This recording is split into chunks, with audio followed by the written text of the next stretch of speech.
Olá pessoal, então vamos ver agora um resuminho da aula 14, apostila 5, que é a crise do Império, período de 1870 a 1889. Basicamente, essa aula a gente precisa lembrar dos fatores que foram responsáveis pela queda do Império. Em 1889, no dia 15 de novembro, o Marechal Deodoro da Fonseca, liderando um pequeno grupo de militares, de madrugada, deu um golpe, derrubou o primeiro-ministro e no dia seguinte formou um governo provisório. Dom Pedro foi comunicado e na madrugada do dia 17, Dom Pedro, família e alguns amigos embarcaram em direção à Europa. Acabou o Império. Então essa descrição, ela demonstra que o Império caiu no momento em que Dom Pedro não contava mais com nenhum apoio. E essa é a grande questão que você precisa lembrar para o vestibular. Quais foram as bases de sustentação que o Império perdeu entre 1870 e 1889? Primeiro, o Exército.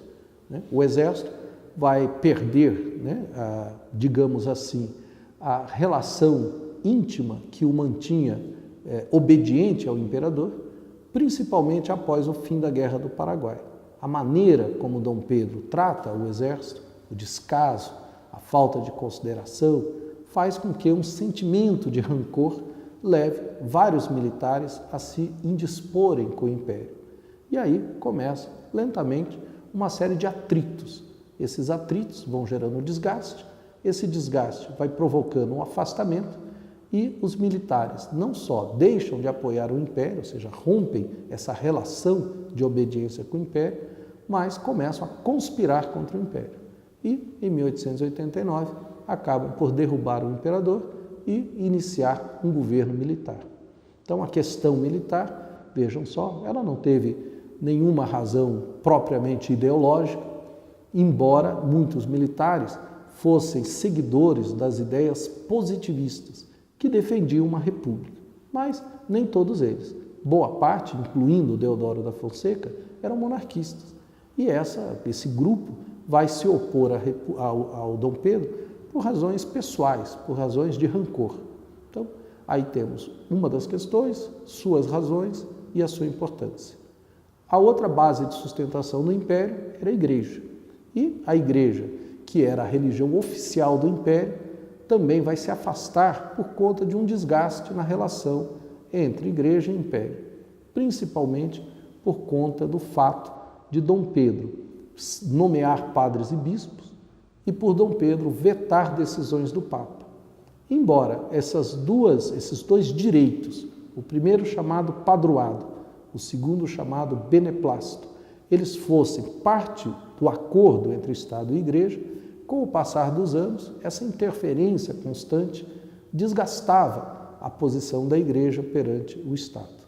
E aí vai ocorrer um fato, que é o episódio da prisão dos bispos, quando Dom Pedro manda prender 2 bispos da Igreja, porque os bispos desobedecem a uma determinação de Dom Pedro para obedecer a uma determinação do Papa.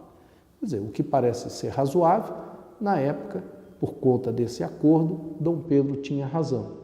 Ele fica bravo, manda prender os caras, e aí, evidentemente, não havia mais clima para manter uma relação com a Igreja.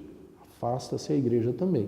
E, finalmente, a última base de sustentação é perdida quando os cafeicultores do Vale do Paraíba abandonam o Império. E por que isso se dá? Por causa da abolição da escravatura.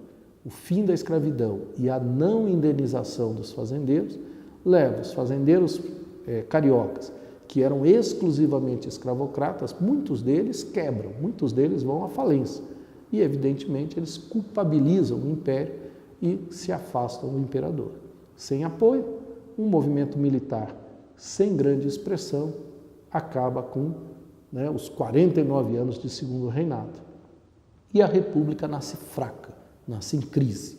A história dessa República, começando esses primeiros anos, é o assunto da nossa próxima aulinha de resumo. Um abraço, até lá.